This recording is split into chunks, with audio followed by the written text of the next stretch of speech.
This is Push Podcast, Pray Until Something Happens, brought to you by House on the Rock, Benin City.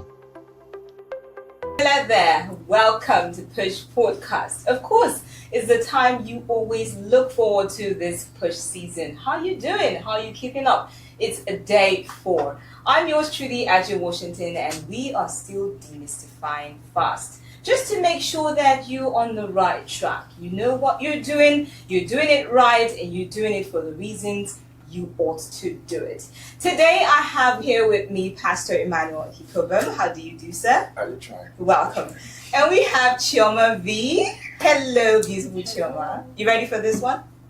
And we have Pastor Sheriff. It has been amazing having you. Same here. Are we good to go? Good to go. All right. So we discussed a lot of things yesterday. It was truly exciting. You missed out, go back and check it out. Today we're picking up from there and we're dealing on safety. We mentioned priority, we mentioned investments, we mentioned intentionality, but can you go beyond your limits? And if you do, how do you get back? How do you stay safe? This and more we will be discussing right now. So I'm going to push play to Pastor Sheriff. You mentioned an instance yesterday about the man who did the 40 days thing, and he was unfortunately, he got his answers in a different kind of way. Picking it up from there, when you fast or when someone fasts, what are safety measures? Just to make sure that you come out of that fast better than you were when you went in. So are there safety measures you would prescribe or you would suggest? Yes. So basically, I think that when it comes to fasting, you need to. It's a gradual thing. You don't want to on the very first time you want to do 40 days. I mean, it doesn't make any sense. So you want to make it a gradual process, meaning that, for instance, on the first day, maybe you want to do, if you're new to fasting, you want to sort of do maybe, some few hours, okay, right? And then the next day you want to increase it to, keep pushing it up a notch a little bit. The main importance of fasting, the focus of fasting, is not that you want to use it to brag or you want to be able to do much more. It's just that so that you can spend time to hear what God is saying for that season, right? So that's the way I would advise anyone to go, right? If you know you're going to fast, like we've been saying fasting, and we're in the period of fasting, don't go beyond your strength. Meaning, don't just say, today I'm going to do 24 hours fast. I'm going to do 2 days dry. No, take it one notch at a time. That's the way I would advise anybody to go. Okay, so I would just want to go down to the types of fast, like the 40 days. But before that, where is the place of hydration? Pastor Emmanuel, let's take that. What's the place of hydration during fast? Because we hear the dry fast where you don't even take water at all. And what do you take on that? I think the body is designed in such a way that if you're thirsty and you need to drink water, your body would send a signal. So, okay. And because water is not something that has tastes, so it's not necessarily something that is pleasurable. So I don't think if somebody is drinking water, you're going to drink. There's the temptation of drinking excess water because it's not pleasurable. So if you feel thirsty, drink water. I'm certain because it's not pleasurable, you're not going to drink 5 liters. Yes. But if you feel thirsty, please drink water.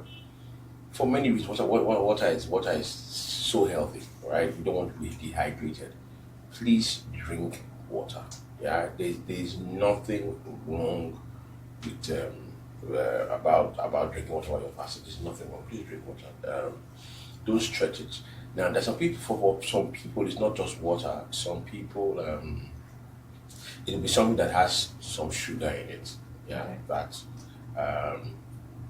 would not just be stopping the hydration, but will also be supplying, giving you some kind of strength. But everybody should just know your limits, know what's safe, and just comply. It's not a competition. Yeah. And I'm speaking now on behalf of my constituency. I know we've not really helped. So you hear us, our testimonies, and it was after on the 14th day of the fast, the Holy Spirit spoke to me. We say those things, and sometimes they have our experiences, and through that experiences, but we almost say it like it's a criteria for people to have certain kinds of experiences too. You know, let me drop this here, even though I think I'm moving ahead, but there are things that I'll be able to do that I'm not going to place it on a demand on a typical congregant to do, right? I can spend 6 hours in studying the scriptures or studying the Bible. That's my job. That's my job.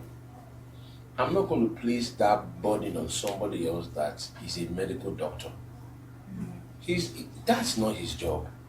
If you go to the scriptures, it's in Ephesians about past office of the pastor, the apostle, the teacher, and all that. It says equipping of the saints for the work of ministry. The pastors, the teachers, the evangelists, our work is not the work of ministry. Our work is to equip the saints. The saints do the work of ministry. So somebody as a doctor in the hospital where he works, he's doing the work of ministry. Somebody as an accountant, that's his work of ministry. Somebody as an AI specialist is doing the work of ministry. Ministry is not, it doesn't just, it's not restricted to the fivefold ministry. No, it's beyond that. So there are things that I'm not going to ask for somebody who his work demands him to work from 8, and in work starts for 8, he has to leave the house for 7, and he has to be in the house for 7, he has to be up by 6 and do other things, and then he's back home by 7 o'clock, right? And his work is quite demanding for those many hours. There's some things I can't put in demand. I'm not going to expect him to now have prayed for 3 hours and read the Bible for 3 hours. Where is he going to find the time to do that? Right? But thank God for technology and other things. His break time, 15 minutes, he can grab there, and all of that. And the person that prays 10 minutes for 30 days is better than the person that prayed 1 hour for 3 days. It's better off. Consistency outweighs intensity. So you're doing it every time. Consistency. And that's where we should look at. No, we're not trying to. Don't come out of the fast bragging. I didn't drink water. To what end? To what end? I didn't drink water whilst I was doing it. To what end? And you feel the seamen are streets, you reach heaven. You just reach. Yeah. So clearly, there's a drink water. Clearly. Just chip it this in, just in case we forget that. Concerning even the safety, even in breaking your fast, there are things you should, but you're better off eating, and some things you should not eat. All right. You can't break your fast, and maybe you've not from 6 to 6, and then the first thing you took was a bottle of Coke. That's not healthy too, because we have to state we're talking about safety now. Yes, we are. So sometimes it's not just dehydration; it's that sometimes you've done the fast, but how do you Coming break? out of it. You can't eat heavy food. You can't eat apple 3 times a night. There are things that fruits would help. Take it easy. In fact, you realize that as the days go into weeks, you will not even be able to eat as much. All right. So that's an angle we need to look at too in safety. What are the things? And I'm hopeful that we will discuss it more extensively. What's the advisable things to eat in breaking your fast? Okay, so I would have loved to push to the next question, but you brought up something that I really want you to address very quickly before we move on. So, what's the criteria? You hear people. I asked this, but I think you would shed more light on this. You hear people say, okay, I did the 3-day fast, the 24-day fast, 40 days, and then you begin to hear other terms: the wet fast, the dry fast, vegetable fast. It goes on. You begin to have colors of fast. But is there a criteria? What makes dry fast? What makes white fast, and so on and so forth? One thing I'm certain that the different types does not bring different results. Okay. So Put that there. if it doesn't bring different results, let's calm down now. So I just think just a matter of just still eating the flesh. So the first week I abstained from food for certain hours. The next week I can take it further. Just in still beating the flesh. Not to boast, but just in still beating the flesh and say, you know what? Even when I break my fast, I only want to do vegetables. Okay. You know, not that now because it's now vegetable, it has now become a kind of fast, or because I now do vegetable, the fast has gone to a higher level. Not that. It is just still just discipline the flesh. Right? It's just like how the first week I watched a football match or something. The next week I said I don't want to even watch. You know, the same can be said with this dry fast and this. You know, it's just beating the flesh, because the truth is, it's not advisable. This dry fast. You know, there are things that you can play when you're much younger, but as you get older, there are things you can't. You need to drink water. Yeah, so it does not validate anything. It doesn't make your prayers a lot more powerful. It does not. Let me chip this in also. I was discussing with the guys just before we started shooting that. We must be careful, understand that when we fast with the New Testament model. We don't fast with the Old Testament model. That something was in the Bible does not mean that is God's stance. So, for example, for the people of Nineveh, they fasted and the animals fasted, right? It was the king that declared the animals to fast. It was not God that said, let the animals fast. Being good did not do anything. It did not do anything. You know, because of that, people say, if we're fasting, as everybody must not eat, including the dog. The dog. Does the dog want to have a relationship with God? He don't have a relationship with God now, you know. So that should not be the model. A lot of times in the Old Testament, when God demanded them to fast, it was from a place of repentance. These people's hearts are hardened, and he would try to, you know, like God speaks with pictures. You know, he wants to explain something to Jeremiah. He tells Jeremiah, go to the potter's house. You know, he wants to tell man that I'm never going to destroy the world again, and that there's a rainbow. You know, so sometimes he wants to illustrate and find some way to get them to be remorseful. So fast, put on the sackcloth, put ask. You know, just that. Not that now becomes the model. There's clearly a distinction from the Old Testament and the New Testament, and Jesus tried to explain that explicitly. You know, he says, "Look good, put oil on your, look good," because that was the Old Testament way.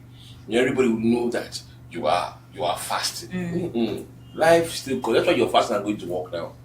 You know, but there are some things, you know, that we just have to understand that it's not by power, it's not strength. You're not trying to impress. I know we've heard quite a lot, and human beings by nature, we tend to tilt towards what demands a whole lot more is much more powerful. Not so, clearly not that. Clearly not that. Push Podcast will be right back.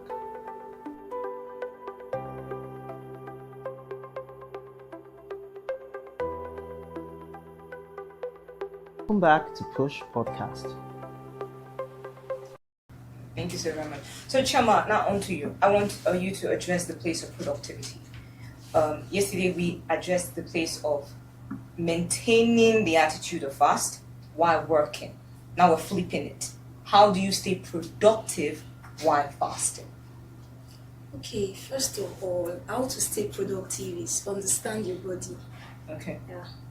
Understand your body first, and also when you wake up in the morning, let's assume a person wants to fast today, you wake up in the morning, you discover that you'll be agile. You know, so there are some kind of tasks you need to do early.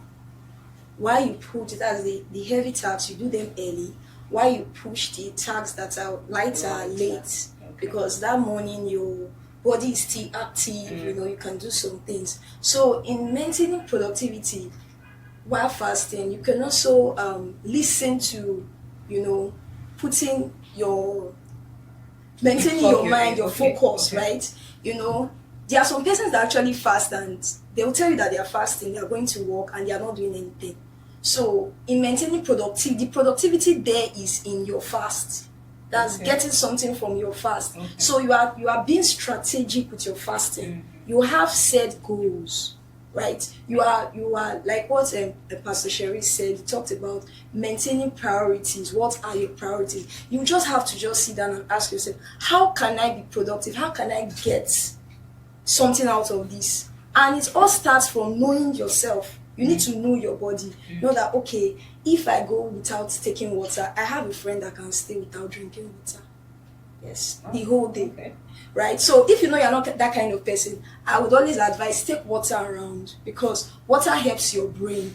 When you are dehydrated, it can make you you can start experiencing fatigue, headache. And when you're experiencing headache, there's this, mental, you just start having this Yes. mental discomfort, right? So that way you are able to maintain productivity, right? So setting your goals, ensure that your goal is clear. What do I stand to achieve from this, right? So there's this part of the scripture that talks about you believing, without faith, that's in Hebrews, without faith it is impossible to please God. And anyone who is coming to God must believe that He is the rewarder of those who diligently seek Him. So first of all, you need to believe in the process of what you're doing, because there are some people that they still do the, go around doing the listening to the message, but they are not even believing that what they are doing will be productive. So in being productive, at the end of the day, getting results from what you're doing, you need to first of all believe in what you're doing, that this thing that I'm doing, I am very, very sure that I'm going to get something from it at the end of the day, right? So yeah, that's basically how you can maintain productivity. Okay, so in the workplace, yes, we know that you shouldn't necessarily announce that you're fasting. But will you say it is right to tell maybe your authority that, oh, I'm under a period of fast? Do you think it's right to do that? Or do you consider that announcing your fast?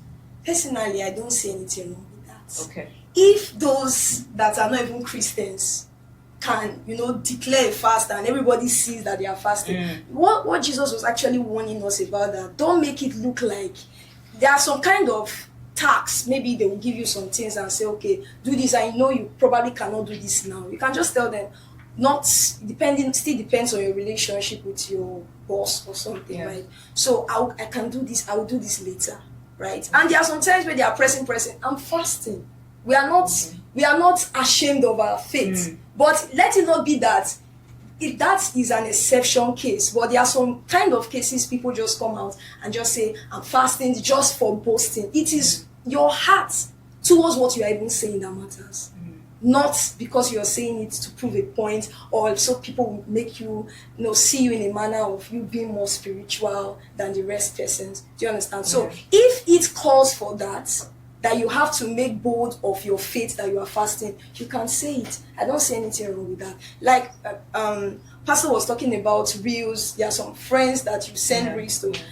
I can tell my friends, for the next 2 weeks, please don't send me reels. I have very important things I want. If you want to press to know, I will tell you I'm fasting. Okay. So I don't see anything wrong with that. But coming from a place where it's now used as an excuse, we've been on the part of using it, showing off, being boastful about it.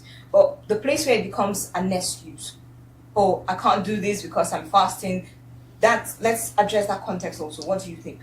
Well, when it comes to work environment, the fact that you're fasting should not affect your productivity at work. Okay. Right? So if they give you a task to do, that's why we are having this discussion, so you can still be productive. So if you have to take water, if you have to break your fast at some point, you should break your fast. So the question you asked as regards the whole people making it look like, well, I cannot really say if I have an answer to that, but what I would say, it all boils down to your motive. Okay. Why you do the things you do. Okay. So let's have Pastor Sherif on that. Okay, so basically, work environment is quite different. Why? The reason I'm saying that is simply because that's a secular environment. You want to be a little bit careful.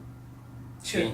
Again, if I know that my boss is somebody that understands, right, I can tell my boss, so that probably what can be assigned to me would enable me to continue with my fast. But you see, if I already know my job, I know what I'm going to be doing. I know tasks that I'm going. Except it's the kind of work where you don't know what you're going to be doing. But if you know the nature of your job, for instance, if you work in engineering, you know you're going to be walking around and doing a lot of. That's your job. You're going to be doing a lot of supervising and all of that. It's really important for you to plan around it, right? I mean, plan around it meaning that you can decide to say, you know what, I work 6 to 6 or 6 or 8 to 6 p.m. right? I'm going to fast, but I'm going to take water and maybe fruit. Then I'm going to find time in between breaks to go and just pray, spend some time and just listening to audio. Bible now we have the audio. You can listen to. I mean, you instead of reading, you could listen to it now and just spend some 15, 20, 1 hour, 30 minutes, and just. I mean, make it a priority. Plan around your work, and you don't have to sort of announce to everybody. I'm just saying that you don't really need to tell people or your boss at work. You don't. For me, I know the kind of persons I work with, and they are not persons who really. Yeah, they are Christian. Yes, they claim that the nation is God's own nation in their own context. But in the real sense, when it comes to work, there's nothing about God's own country and all that, So work is work. You understand? So I don't have to bother myself and give myself so many issues. I just work, plan around what I have, my schedule, and make it work and ensure that my heart, God sees and God knows that I'm willing and I want to be able to hear what He's saying for that season. So eventually it still comes down to a place of awareness. Yes. You know yourself, you know who you're working for or with, and then you know why you are doing the fast. Yes, and plan around it. Okay. Plan around it. If you have a good relationship with your boss, you can leverage on that. If you don't, plan around it. Okay. Yes. So just before I take the last question for today, this came up. We hear a lot of things when it comes to the context of fasting, and we hear outrageous things sometimes. So I'm going to have to ask, Chema, are there people who should not fast? Well, it actually depends. Okay. And it depends on if there is a medical condition. Okay. There are some kind of condition a person might be having that the doctor will tell you have to eat. This kind of food. That's why we've been talking about the different kind of fast. All right. There must be something you fast. Okay. So if it's not food, you must. Fasting basically is denying yourself of pleasure. You are denying the flesh of pleasure. So if you see that probably the doctor instructed that okay, you have to eat. It is compulsory that you eat this kind of meal every day. And there are some persons that are on a diet, probably maybe some instructed food given to them. Eat this in the morning, eat this in the afternoon, probably because of their health condition. Then we understand those are exceptions, right? There is definitely something you should be able to fast. Okay. If aside the fact that we are doing this corporate fast, but just for the knowledge of it, right? Yes. I was talking about phone earlier. You can even fast your friends. You can fast appearing in social gatherings. Yes, you can fast. What the intent is not okay, because there are some persons that they will fast food and at the end of the day they are not fasting. They still don't get it. It's about you are training yourself to have this spiritual alertness. You are heightened in the realm of the spirit. So what do? It's just about taming the flesh while staying alive. It's not that you're not saying, okay, because I want to fast, I have to stay away from food, then you will die. To what end? We are going to lose you and we don't want to lose you. So that's why I was talking about understanding your body. And first of all, you see that being sure that you do not have any underlying medical condition is very important. There are some persons that they know that they have medical condition, and like Pastor Sharif was talking about that guy that went to fast and died. Nobody knows. Maybe he was having medical conditions or his PCV, something. You don't know. So you need to be sure that you are fit to do some kind of fast. So when somebody is starting out and saying, I'm going 3 days dry, are you even fit for it? Nice. Right? So okay. No, Okay. let me say this. Yes, because I just came to my mind. Don't also fast in isolation.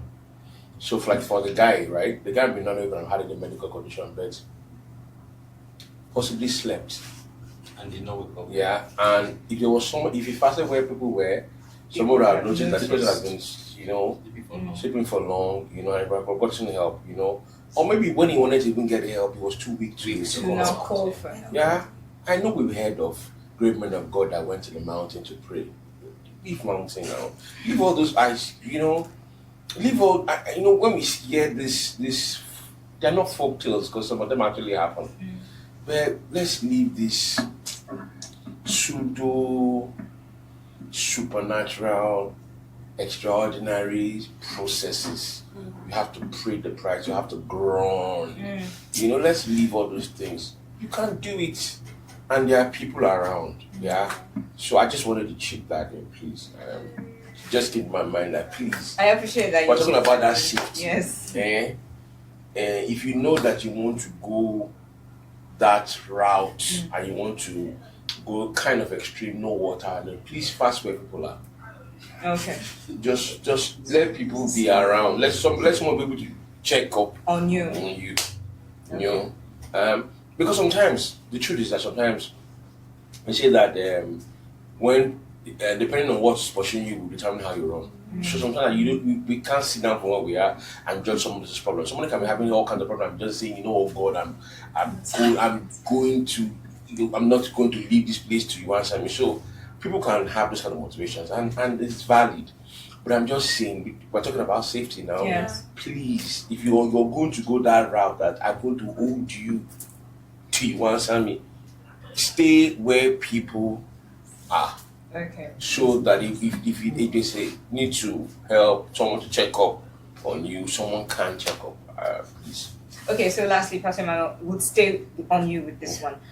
You already started the conversation of the model. Yeah. The Old Testament, the New Testament, and all of that. So what is the proper model to follow? Okay, let me answer one of the questions that we're talking about, that your workplace should they know. I think, like he said, Pastor Jerry said, if you have a boss that will understand, all right. But there's nothing also wrong in your workplace also knowing. As long as your workplace, your performance is not compromised, because there are Muslims that fast. And they do physical exercise. They are Muslim footballers, and everybody, in fact, the football community knows that when Ramadan starts, that some of their players are going to fast. The issue will be that if when they are fasting and they are underperforming, it become a problem. But because these guys still are performing, their performance doesn't dip. Yeah, and I can tell you that the clubs made exceptions for them, compromise for them. They didn't spare them for some training sessions or repeat their training sessions because they understood that they're fasting. In fact, they made room for their diet. They had their dietitians work towards them, the issue is, like I think she was on answering about your productivity. I don't think your workplace will have any issues if they are certain that your productivity will not be altered. It is where people now, before even the fast starts, they manage you. Then you now say, I'm fasting. Yeah, that's just an excuse to be managed. Yeah. You can't go manage, the manager say, can't they go? Yes. Ain't with that. Right, but the New Testament and the Old Testament model. So I don't know how much time we have left, but I'll try and do this quick. So it's clear. It is that we are beating the flesh to heighten the spirit. The Bible says Galatians 5:16. Yeah, it says that walk in the spirit and not fulfill the lust of the flesh. So the spirit and the flesh, they're never together. One is if this is going here, this is going there. Yeah. And many times, because we go to that verses 19, Bible now talks about what the works of the flesh is, fornication, adultery, and many other things, right? A good number of times, what is against us, not even the devil, is our flesh. Yeah. Our flesh, in fact, sometimes, even when the enemy even attacks us, he does it with support of our flesh. So when we beat this flesh, we dismiss this flesh, you're not going to do what you normally like to do. You like to eat, this is go, let's have this banter is going, let's have this banter. Just beating the flesh just beating is lost. You are walking in the spirit. So that's really the essence. About the New Testament model. It is not the Old Testament model where it was a place of work. Yes, it had some advantages. Yes, it brought about repentance many times. Okay, but that's not the essence. The essence now is to heighten your spirit.